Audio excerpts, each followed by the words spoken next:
તમે 4-5 ભાઈઓ હોય અને એમાંથી એકાદું ખહુર્યું તમારા વિરોધી ભેગું ઊભું રહી જાય અને તમારો જ વિરોધ કરે તો એમાં મૂંઝાવાનું નહીં. આ તો મહાભારતથી ચાલતી આવતી પ્રથા છે. મહાભારતે પુરવાર કરી બતાવ્યું કે અધર્મનો સાથ આપનારનો વિનાશ નક્કી છે. કર્ણીએ એના સગા ભાઈઓને છોડીને કૌરવોને સાથ આપ્યો. અંતે શું થયું? વિનાશ જ થયો ને.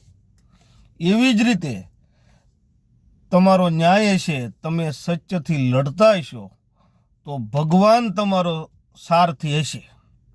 એ વસ્તુ પણ નક્કી છે.